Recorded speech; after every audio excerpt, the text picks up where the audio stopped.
Foreign court से divorce degree ले लिया, तो क्या वो डिग्री इंडिया में मान्य है? तो नीरजा सर्राफ वर्सेस जयंत सर्राफ वाला एक केस था जिसमें कि उच्चतम न्यायालय ने बोला कि जो औरतें हैं उनका हमें इंटरेस्ट सेफगार्ड करना चाहिए। तो इसमें ये कहा गया कि अगर कोई एनआरआई आदमी है और उसकी शादी किसी भारतीय महिला से हुई है, इंडिया में हुई है, तो वो फॉरेन कोर्ट उस शादी को अनल नहीं कर सकती है, वो वहाँ का तलाक मान्य नहीं होगा। कि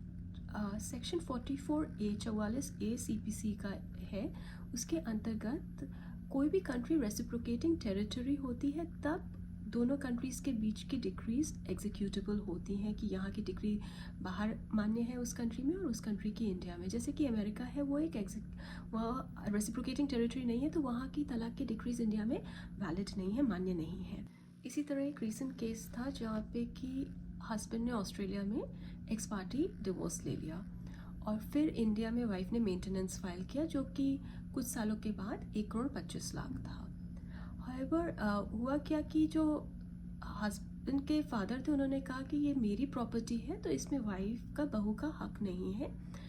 उसका हक सिर्फ अपने पति की प्रॉपर्टी पे है और उससे वो मेंटेनेंस क्लेम कर सकती है। इसमें माननीय उच्चतम न्यायालय ने कहा कि